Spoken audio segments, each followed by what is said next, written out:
आप क्या कर रहे हैं?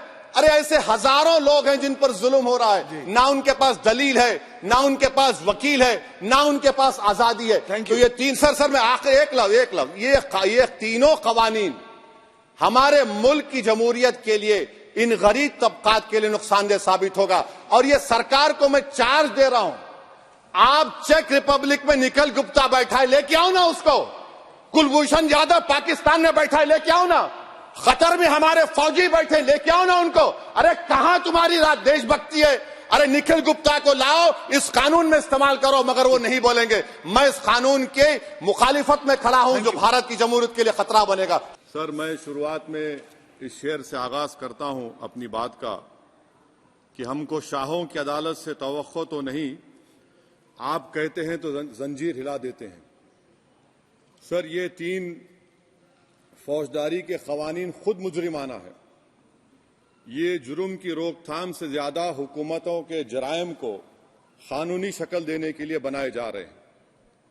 अब तरफे तमाशा यह है सर कि पिछले सेशन में मोदी हुकूमत ने जन विश्वास बिल 2023 को, जिसमें 183 प्रोविजंस और 43 कवानीन थे इम्प्रिजनमेंट के, उसको निकालकर फाइन में तब्दील कर दिया। उसमें ड्रग्स एंड कॉस्मेटिक्स एक्ट को भी तरमीम की गई और सजा के बजाय सबस्टैंडर्ड ड्रग्स के लिए आपने फाइन ला लिया। तो मैं ये बोलना चाहूंगा सर कि सबस्टैंडर्ड ड्रग्स के मैन्युफैक्चर के लिए आपने जेल के बजाय फाइन उसमें तब्दील कर दिया तरमीम करके। तो ये जरूरी है बोलना इस ऐवान में कि जन विश्वास के नाम पर आपने इस सबस्टैंडर्ड ड्रग्स से आवाम को खतरे में डाल दिया। अब आप डीक्रिमिनलाइजेशन की बात करते हैं, जहां पर कंपनीज को सजा देना था वहां पर आपने नहीं किया, फाइन में तब्दील कर दिया। और जो कवानीन नॉन वायलेंट क्राइम्स हैं, सेडेशन, डेफेमेशन, उसको आपने इस नए क्रिमिनल लॉ में ला लिया। तो सर, ये बात साफ हो गई कि जन के लिए अविश्वास, धंधे के लिए विश्वास, ये इस हुकूमत का नया मंत्रा है। और लाइटर वेन में अगर मैं कहूं तो जॉन अलिया ने कहा था कि जुर्म में हम कमी करें भी तो क्यों, तुम सजा भी तो कम नहीं करते। सर, आज सच्चाई इस देश में यह है कि सूट पहनने वाला क्राइम से जुर्म से बच जाता है, जेल से बच जाता है। एक खाकी पहनने वाला किसी को करीब से गोली मार सकता है, हथकड़ी पहने हुए मुजरिम को, उसको कुछ नहीं, जवाबदेही नहीं है। सच्चाई हमारे मुल्क में यह है कि इस ऐवान में जिन पर टेररिज्म का चार्ज है वो इस कानून पर वोट डालेंगे कि टेररिज्म क्या है, नहीं है। सर, मुझे ये कहने की इजाजत दीजिए कि अगर आज भगत सिंह को और मोहनदास करमचंद गांधी को ये तीन कवानीन बनाए जाते तो भगत सिंह और मोहनदास करमचंद गांधी कहते कि रोलट एक्ट है, ये तीन कवानीन रोलट एक्ट है। अब हुकूमत को बताना पड़ेगा कि असल मकौले पुत्र कौन है। सर, सच्चाई यह है कि इस मुल्क के गरीब, दलित, मुसलमान, आदिवासी, इनके लिए जिंदगी से बड़ी कोई सजा नहीं है। और क्या जुर्म है पता ही नहीं इनको। सर, अगर हमको रिफॉर्म करना था, इस्लाह करना था, तो हमको उन प्रोविजंस को निकालना था जो हुकूमत और पुलिस को मनमानी करने की इजाजत देती है। हमको वो प्रोविजंस को निकालना था कि जो मंत्रियों को और पुलिस को ये मौका मिल जाता है लोगों को सालों जेल में रखने का, उन पर कोई जुर्म पर साबित नहीं होता। हमको ये करना चाहिए था कि जो प्रोसिक्यूटर होता है वो फैब्रिकेटेड एविडेंस डालकर ताकतवरों को अपनी ताकत की बुनियाद पर उनको छूट दे देता है। हमने वो काम नहीं किया। आज हमारे वतन अजीज भारत में सबसे ज्यादा अंडर ट्रायल अगर कोई है जेलों में तो मुसलमान, दलित, आदिवासी हैं। सर, इनका कन्विक्शन रेट देख लीजिए आप। एनसीआरबी का डेटा है 2017 से 21 का, 20% अंडर ट्रायल मुसलमान है, 16% कन्विक्शन है और मुसलमानों की आबादी 14.2% है।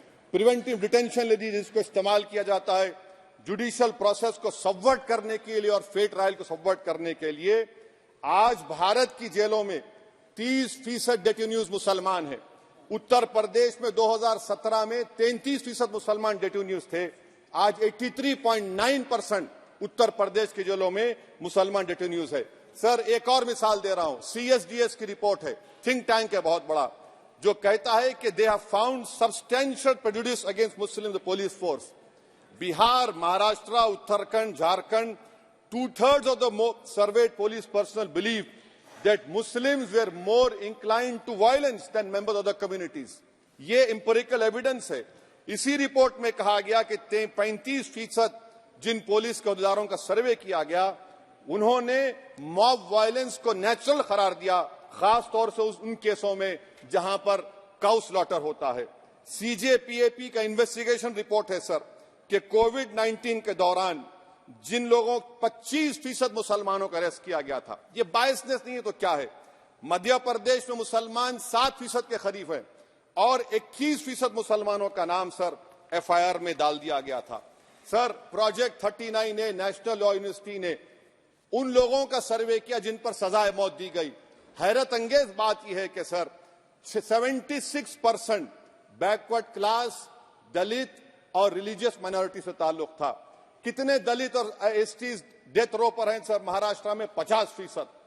कितने मध्य प्रदेश में है सजाए मौत के?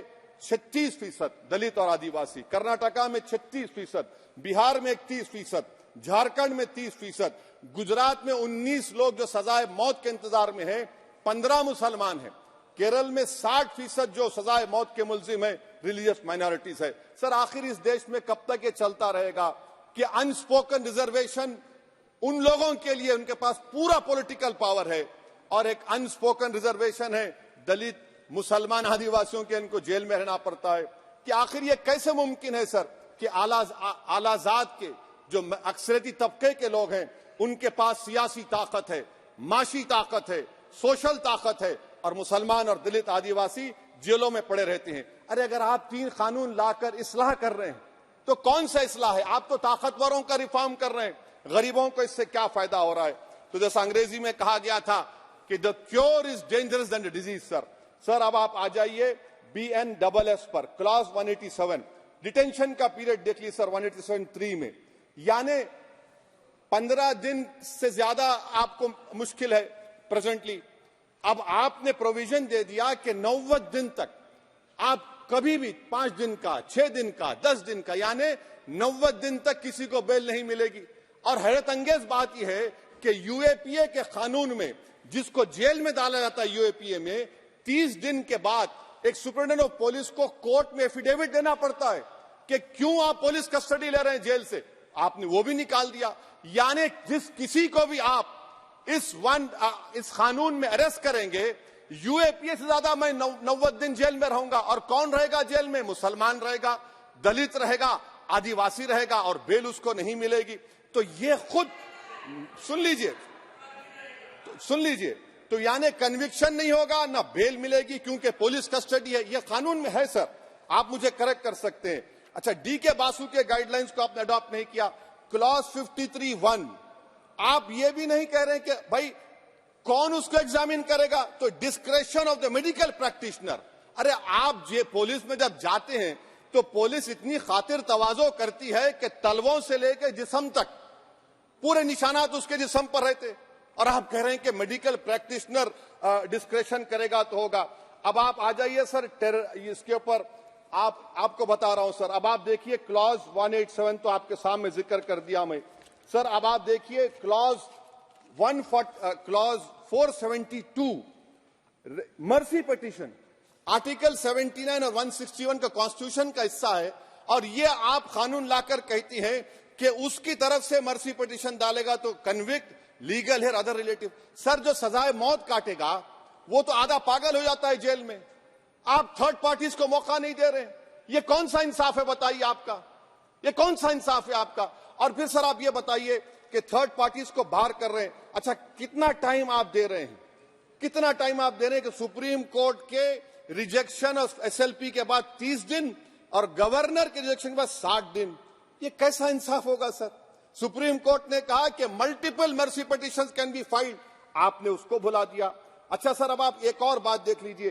क्लॉज 479 में ये कहते हैं कि अगर कोई डिटेंशन पीरियड अपना 1/2 ऑफ द क्राइम जो ऑफेंस का पूरा कर लिया तो उसको बेल मिलेगी। आप तो उसको और खतरनाक कर दिए हैं।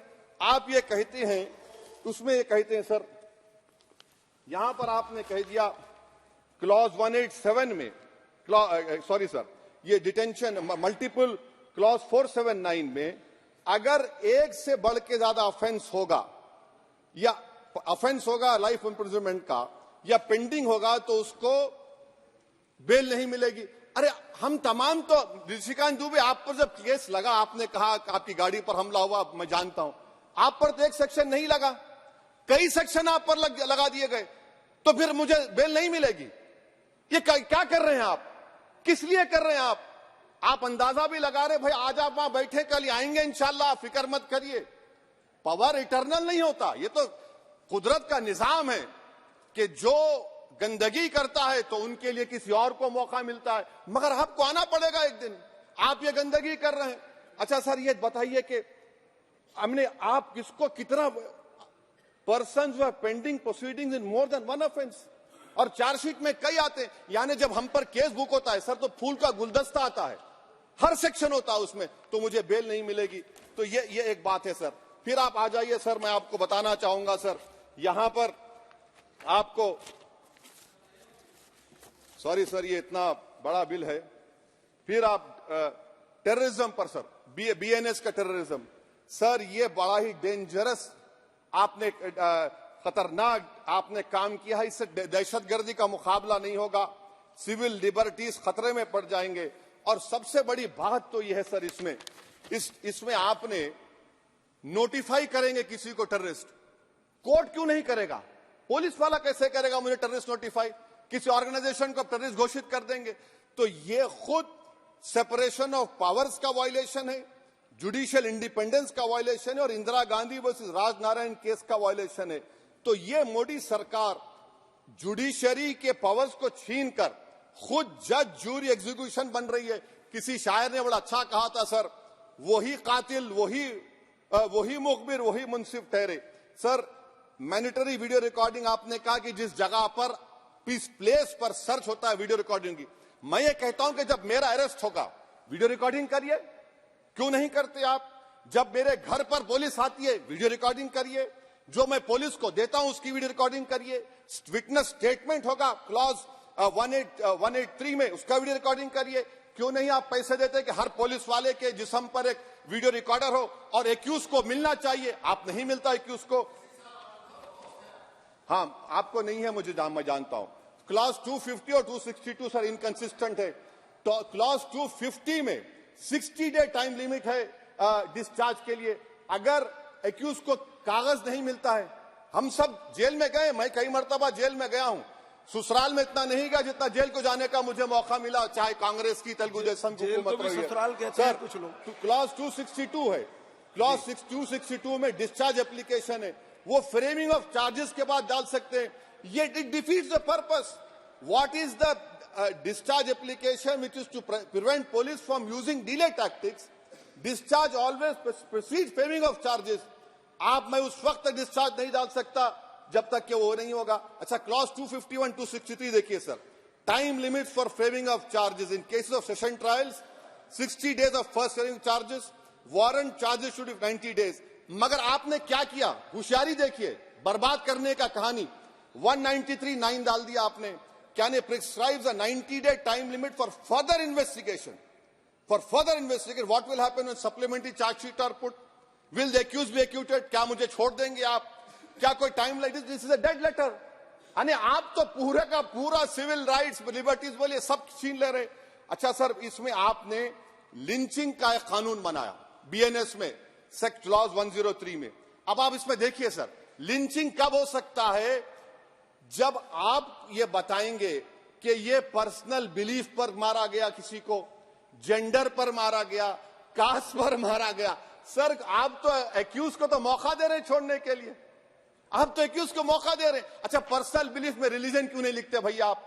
इन तीनों कानून में रिलीजन इस्तेमाल किया गया, पर्सनल बिलीफ में रिलीजन नहीं आता। अच्छा सर आप ये भी देख लीजिए कि 1019 सर 190 में अनलॉफुल असेंबली है, 5 और मोर एक्टिंग टुगेदर। फिर ये क्यों कर रहे हैं आप? 5 मिलकर भी मर्डर करेंगे तो एक 103 भी तो आपने कर दिया, तो इनका यानी ये तो इसका अनलॉफुल एक्टिंग टुगेदर है। अच्छा सर मैं आपको बताना चाहूंगा, आपके ये बीएनएस का 172(2) आप देखिए कि पेटी केसेस में when the occasion is past, किसका मतलब क्या है? व्हेन द ओकेजन होगा क्या सर? अब आप हम चुनाव लड़ते तो जो हमारा जो पार्टी अपोजिंग रहती वो कहती कि अब इनके 25 लोगों को 50 लोगों को गिरफ्तार कर लो, गिरफ्तार कर लेते मेरे बूथ के एजेंट्स को, और बोल रहे व्हेन, उसमें आप लिख रहे क्या है? When the occasion is past, माने पास हो जाएगा पोलिंग के 5 बजे छोड़ देंगे। अरे आप अपना ही हाथ काट रहे हैं अपने आप, याद रखिए। आज आप मुस्कुरा रहे हैं, कल यहां पर बैठेंगे कोई और कर देगा काम आपके ऊपर। अच्छा रेप सर, रेप क्या? रेप सिर्फ महिलाओं का होता है, मर्दों का रेप नहीं होता है क्या? आपका प्रोविजन नहीं है क्या? स्टॉकिंग नहीं होती है मर्दों की? अच्छा जस्ट होता है सर, आप हंस रहे हैं, होता है, होता है। आपकी हंसी इस बात का इकरार है कि आप जानते हैं किसका हुआ है। तो justice JS Verma sir, justice JS Verma का जेंडर न्यूट्रल बनाइए। अच्छा क्लॉज 69 को, क्लॉज 69 लव जिहाद आ गया। देखिए सर, क्लॉज 6 लव जिहाद आ गया, उसमें बियॉन्ड रीजनेबल डाउट प्रूव ही नहीं कर पाएंगे आप। अब उसमें क्या बताना पड़ेगा? सप्रेसिंग आइडेंटिटी, यानी अगर कोई महिला मोनू मानेसर चोमू चंडीगढ़ से इश्क करती है, बाद में उसको मालूम होता है कि वो मानेसर का नहीं है, चंडीगढ़ का नहीं है, तो क्या क्लॉज 69 एक्शन में आएगा? आप बताइए कि अच्छा अगर कोई ये कहेगा कि मेरा नाम, कुछ नाम है, कई कुछ नाम होता है जो कॉमन नाम होता है मुसलमानों में, दीगर मज़ाहिब में, तो क्या वो सेक्शन अप्लाई होगा? ये क्या आप कर रहे हैं? अच्छा आपने अडल्ट्री को निकाल दिया, आपने होमोसेक्सुअलिटी को निकाल दिया, तो ये कंसेंशुअल सेक्सुअल रिलेशन जो 18-20 साल के ऊपर के लोगों में करते हैं, मैं इसका खिलाफ जरूर हूं मजहबी एतबार से, मगर आप क्यों उनके ऑटोनॉमी को रोकना चाहते हैं? अच्छा सर, सेक्शन क्लॉज 1093 बीएनएस का, आपको it does not require knowledge और intention part of person facility commissioner organise crime. ये मैं 5 मिनट दीजिए सर।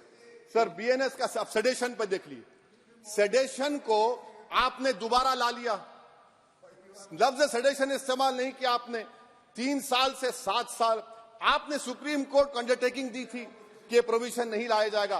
तो चेयरमैन सर, यहां पर हिंदी के एक बहुत मशहूर कवि का वो शेर मुझे याद आ रहा है, मैथिली शरण गुप्त का, कि राज्य को यदि हम बना लेंगे भोग तो बनेगा वो प्रजा का रोग, फिर कहूं मैं क्यों ना उठकर हूं आज मेरा धर्म राजद्रोह।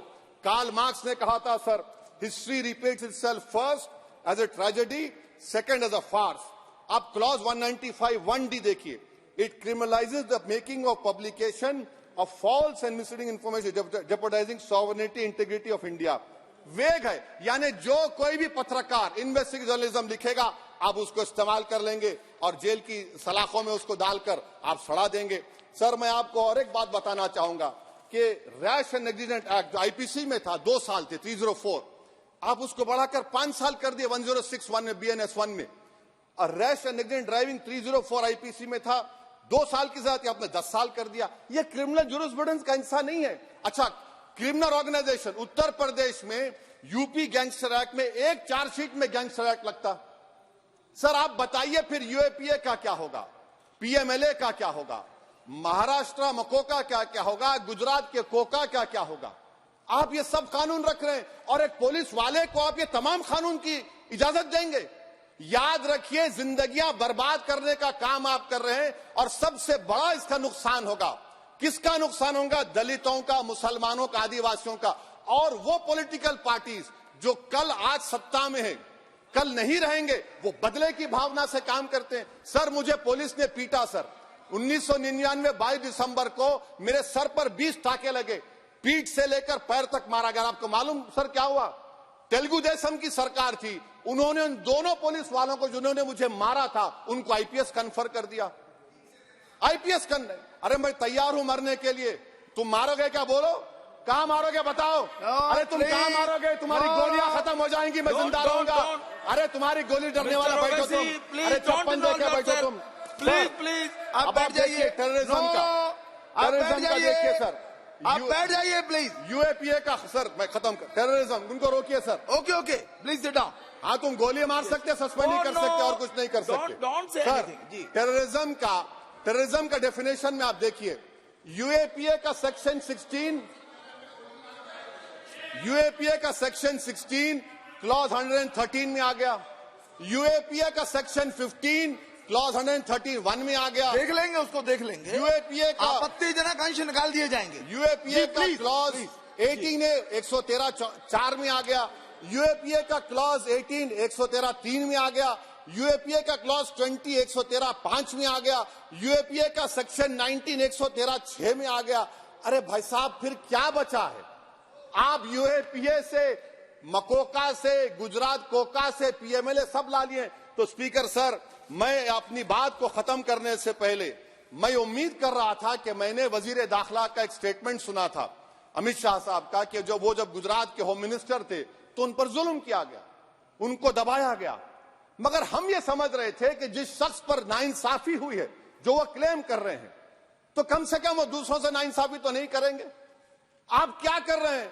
अरे ऐसे हजारों लोग हैं जिन पर जुल्म हो रहा है, ना उनके पास दलील है, ना उनके पास वकील है, ना उनके पास आजादी है। तो ये तीन सर मैं आखिर एक लव ये तीनों कवानीन हमारे मुल्क की जमहूरियत के लिए, इन गरीब तबकात के लिए नुकसानदेह साबित होगा। और ये सरकार को मैं चार्ज दे रहा हूं, आप चेक रिपब्लिक में निखिल गुप्ता बैठा है, लेके आओ ना उसको।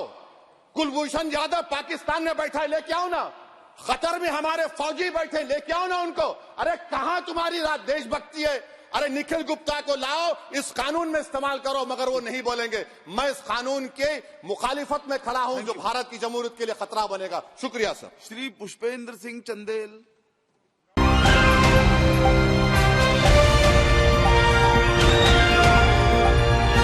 दिल्ली, हरियाणा, उत्तर प्रदेश, राजस्थान की हर खबर के साथ देखते रहिए न्यू इंडिया न्यूज नेटवर्क।